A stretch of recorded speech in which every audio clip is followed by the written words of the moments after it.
Bien, comenzamos con el desarrollo entonces, como dijimos, de este tema, violencia de género. Está con nosotros para hablar de ello la legisladora Amanda del Corro, la vicepresidenta del Superior Tribunal de Justicia, María del Carmen Battaini, la doctora ex jueza de familia, columnista de Mañanas Diferentes, la doctora Gabriela Yuba, y el juez de familia Alejandro Ferreto. Buenas noches a todos, muchas gracias por estar acá. Buenas noches. Bueno, un tema que con algunos de ustedes ya hemos charlado en algunas otras oportunidades, un tema que no decrece, que al contrario, lo vemos día a día en distintas imágenes en la información. Vamos a arrancar por lo más simple. Defínanme violencia de género.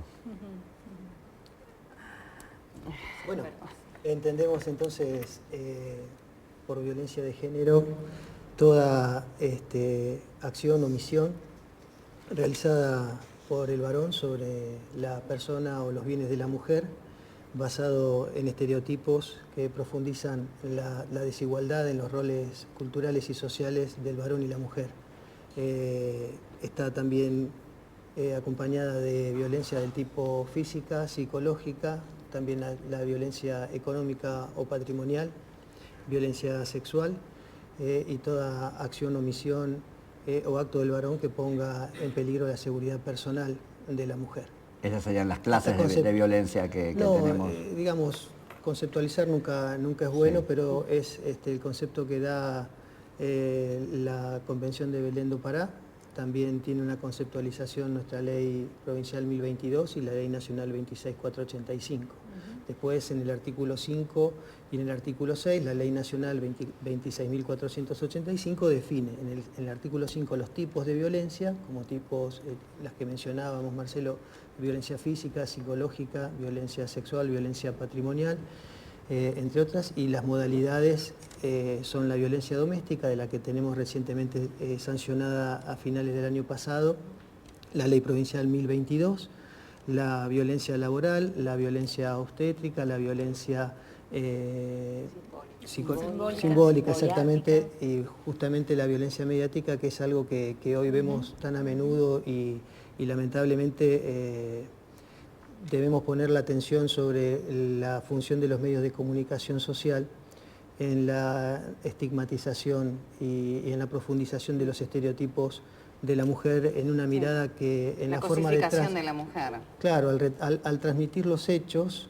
retransmiten la cosificación de la mujer y a la mujer colocándola en una situación de inferioridad con respecto al rol del varón y muchas veces en un lenguaje, digamos, o mensajes fácticos que dan por sentado que la mujer ocupa esa posición y es muy peligroso manejarnos de esa manera. Pero no creen que está bien, porque este era un tema tabú, no es nuevo, no apareció ahora, que se muestre, que salte, que esto ha ayudado, más allá de cómo se trate. Todos sabemos que por supuesto que está muy bien que el tema tiene que ver, no el amarillismo, no que se le dé. Claro, todos tenemos que corregir nuestras modalidades de intervención y en esto desde los distintos sectores de la sociedad se va realizando un aprendizaje, pero la problemática no tiene tiempo para estos aprendizajes y así como se capacitan jueces y funcionarios y los agentes de la fuerza de seguridad y los equipos interdisciplinarios de los órganos administrativos, también deben, me parece, en este tema recibir capacitación la gente de los medios de comunicación que lleva adelante la transmisión de este tipo de noticias que muchas veces, el caso de Melina, digamos, exteriorizando una mirada crítica, bueno, pero salió a bailar, bueno, pero cómo estaba vestida. Todos estos temas realmente hoy no pueden aceptarse, ¿no? Desde medios nacionales sobre todo. Podría tratarse eso, doctora Battaini, ¿no? Como han organizado con temas hacia los medios de preparación para tratar y tocar el tema del suicidio, que es un tema muy delicado para tratar en los medios. También, ¿no es cierto?, organizarse algo para lo que decía el doctor. Sin duda, se trata fundamentalmente de concientizar sobre la problemática y sobre estas distintas modalidades de violencia, porque hay muchas personas que padecen de algún tipo de violencia y no lo saben. No lo saben no porque no lo hayan leído en la ley, es un elemento, bueno, una herramienta que tenemos que aplicar. Pero más allá de la herramienta que tenemos que aplicar, está todo el contexto social que en conjunto tenemos que colaborar para la toma de conciencia de aquellas personas que padecen de este flagelo. Y recordar que en la violencia doméstica, en la violencia de género, no es solamente la mujer la que es víctima, sino que también está el grupo familiar. Claro. Muchas veces, o la mayoría de las veces, los niños, los chicos, son los que más sufren las consecuencias y los que después probablemente repitan las mismas conductas, claro. De pronto, nosotros desde el Poder Judicial, aquí Alejandro es un fiel colaborador, en nuestro programa de acceso a justicia, en acercándonos a la comunidad, cuando vamos a las escuelas, justamente tratamos también de concientizar sobre estos temas, porque creemos y estamos convencidos que tenemos que apuntar a esa franja de la población, que después va a ser el futuro de la comunidad fueguina, ¿no es cierto? Y bueno, son los aportes que podemos hacer desde nuestra institución. Ahora, hacía mención de la violencia, ¿no?, del hombre hacia la mujer. ¿Y cuando es al revés? Sí, existe también, pero son ¿Cómo se la denomina? ínfimos casos, o sea, en porcentajes casi ínfimos, en relación a los porcentajes de violencia hacia la mujer. Exactamente. Sí. Existen, sí existen, no los vamos a negar porque es verdad, existen. Pero proporcionalmente son menores. También eso no quiere decir que porque sean menores sea algo tolerable, no es tolerable. De hecho, tampoco es tolerable dejar al victimario en el concepto de victimario y con una condena, por allí, social, judicial o lo que quieran llamarle, y no atenderlo.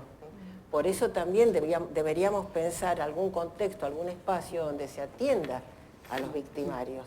¿Qué vamos a hacer con esos victimarios? Sí, hemos hablado mucho, incluso con la doctora Yuga en el programa de radio, respecto de, más allá del nuevo Código Civil y Comercial que existe, también el marco normativo que ha ido variando mucho, desde hablar de violencia de género que antes no se hablaba, femicidio y demás. Ahora, ¿qué pasa con el cambio cultural? Porque hoy existe todo un marco legal que permite buscar responsables, permite dar una contención y demás, pero también el gran problema sigue siendo cultural, ¿o no, doctora? Bueno, sí, Belén, como bien vos decís, normas, cuerpos normativos nos faltan. Yo creo que tenemos bastantes y muy buenos. Como bien mencionó acá el doctor Ferretto, la Convención Belén do Pará, que es la Convención Interamericana para prevenir y eliminar toda forma de discriminación y violencia contra la mujer, la convenciones internacionales, leyes nacionales, Convención de los Derechos del Niño también.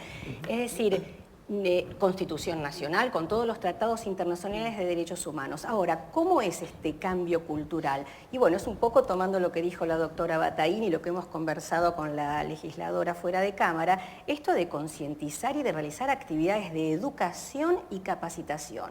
No hay otra, es decir, no hay fórmulas mágicas, es estar trabajando en el campo, llevando la justicia, el acceso a justicia, que es prioritario, fundamental, acceso a justicia a las escuelas. Es un aporte importante, porque esos niños también serán agentes de cambio y replicadores en sus casas. Y hablamos de las actividades, del cambio de cultura, el cambio de mentalidad, no solamente en las mujeres, en los hombres, niños varones, adolescentes varones y adolescentes mujeres, es decir, toda la sociedad en su conjunto, sin edad. Y, por supuesto, esta problemática atraviesa a todas las capas sociales, ¿no? Eso es y se ha visto en el debate cuando fue en la legislatura también, que por ahí se hace mucho énfasis en el machismo, en la actitud del hombre y demás. Y las mujeres también tenemos una dosis muy alta de intolerancia hacia el propio género.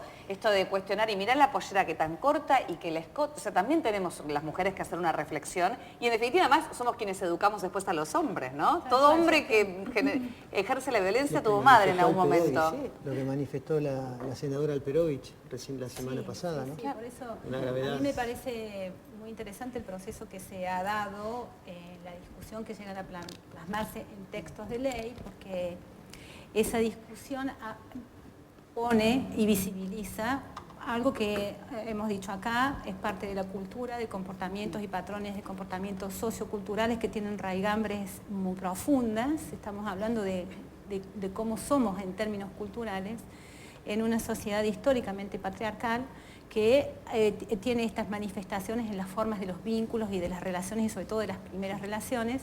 Creo que las leyes en general vienen a poner un orden sobre las realidades. Las leyes vienen a decirnos qué hacer con esas zonas de la conflictividad social.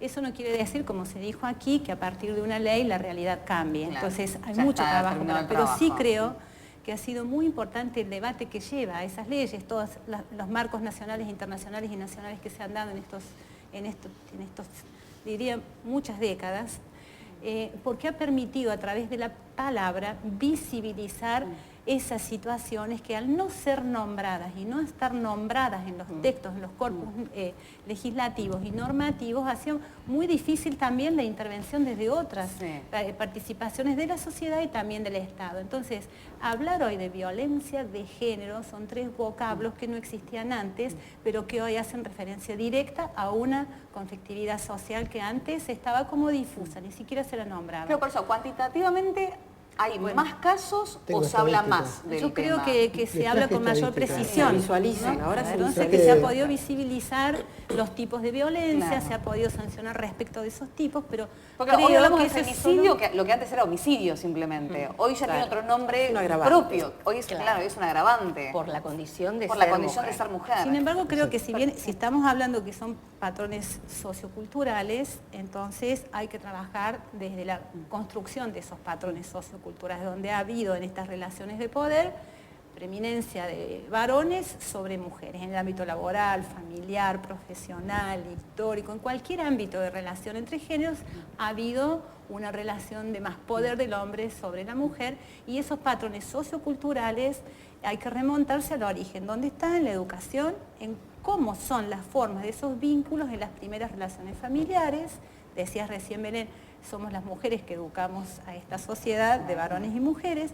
Las primeras relaciones en las relaciones entre los chicos y chicas, hablábamos hoy, las relaciones del noviazgo, ¿cómo son esas primeras relaciones afectivas, la primera experiencia de vínculo, incluso desde lo sexual de varones y mujeres? Ahora vamos con el tema adolescentes, pues Alejandro tenía... Sí, algunas Algunas estadísticas. estadísticas. En el año 2014, la estadística que refleja la Casa del Encuentro nos da 277 asesinatos de mujeres, Belén. Cada 32 horas muere una mujer. De esos 277 asesinatos, 39 únicamente mujeres habían realizado la denuncia por alguna de las puertas de acceso, el número telefónico 144, denuncias en juzgados o policía. En los últimos 7 años, 1.800 mujeres asesinadas, significa 2.200 niños y niñas sin su mamá. Es lo que yo quería. Y en el 2014, esta organización informa que hay más de 200, producto de estos 277 asesinatos, han quedado 200 niños y niñas sin madre. De 10 víctimas, 4 han denunciado al agresor en más de una oportunidad, 9 de 10 mujeres fueron o son pareja del agresor, y el 96,7% de los casos de violencia el autor ha sido un varón. Sí, y el te mismo agrego- informe dice que un 15% ya se ha incrementado en lo que va del 2015. Exacto, y te agrego, en el caso del juzgado yo hice una medición del último año, y en el último año, de mes a mes, digamos, de agosto del año pasado a agosto de este año, he tenido 3 denuncias donde la víctima de violencia doméstica ha sido el varón, sobre un total de 150 denuncias de violencia con medidas, entre las cuales se han dispuesto 55 exclusiones del hogar. En enero, de lo que va de enero a agosto, vamos con en el juzgado 1 nada más. Sí. El juzgado 2 debe tener un número muy similar al nuestro, entonces de este número habría que multiplicarlo por 2, ¿sí? Una barbaridad. Estamos hablando de enero a agosto de 103 medidas de protección a favor de la En mujer sus víctima juzgados, o sea, de hablamos de violencia. 200 más o menos En total, general que puede llegar a haber. en este periodo que va de enero a ahora del 2015, y mayo del 2014 a mayo del 2015 teníamos 176 medidas de protección en el juzgado 1, 60 de ellas incluían la exclusión del hogar del presunto agresor. Y digo presunto agresor y subrayo porque con la sola realización de la denuncia o exposición civil que pueda realizar la víctima, no estamos afirmando con el dictado de la medida que el Sí, que la agresión sea sea efectiva, claro. sea efectivamente, pueda estar sindicalizado como el autor de una agresión. Son medidas cautelares, preventivas, que no se entra en un análisis sobre autoría de la agresión, sino que están dirigidas en primer lugar a proteger la integridad psicofísica de la mujer que denuncia esta situación. Como la medida no causa estado, puede ser revocada a las 24 o 48 horas, sujeto a revisión de la decisión del juez y a los informes que los equipos interdisciplinarios puedan Claro. acercar a la causa. ¿Y qué falla? ¿La víctima entonces? No, ¿por qué me decís que falla?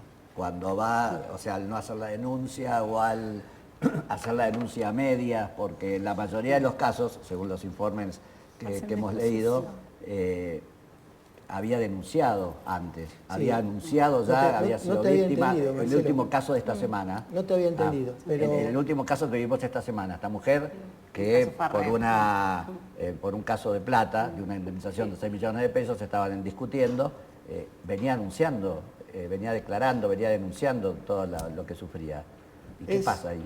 Es una situación muy compleja para la mujer, porque cuando la mujer está en esta situación de vulnerabilidad por la desigualdad manifiesta que se produce cuando existe esta violencia del hombre hacia la mujer, que sin llegar a ser una violencia del tipo física, la sola existencia de una violencia de tipo psicológica y de manipulación económica patrimonial en la vida, la mujer está en una situación de dependencia absoluta del varón.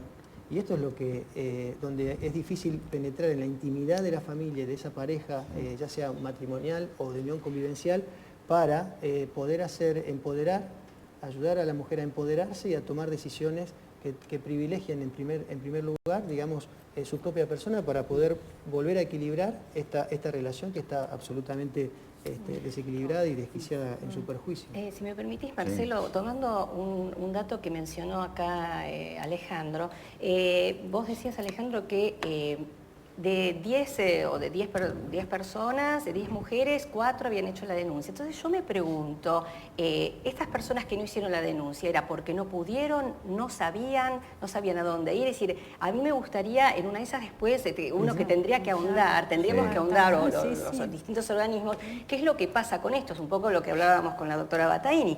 Es decir, la gente sabe a dónde ir, saben cuáles son los medios, los recursos, por ejemplo, saben que es víctima, como víctima. Entonces, hay un tipo de violencia que también es la violencia institucional, en donde puede ser ejercida por varones o por funcionarios o funcionarias que obstaculizan, impiden o no permiten el acceso a políticas públicas a las mujeres para poder hacer efectivamente sus derechos. Por ejemplo, el acceso a la justicia o el acceso a poder hacer una denuncia. ¿Se sabe a dónde? ¿Cómo? Entonces, esto me parece muy importante, ¿no? Este dato que vos decís, también creo que hay Alejandro, me parece un importante. estado, una no percepción de sí misma como víctima, producto de lo que hablábamos, de patrones socioculturales que hacen casi que se naturalice una situación de dependencia económica o de restricción de sus derechos. Si me permite. A ver. En el año 2005, durante todo el año 2005, en ese entonces, en la ciudad de Ushuaia había un único juzgado de familia y minoridad, y existen 2, y además están divididos por Secretaría de Violencia y Minoridad y Secretaría de Familia. Se tomaron en todo el año 2005 15 denuncias. Esto está sacado de los registros del protocolo de sentencias.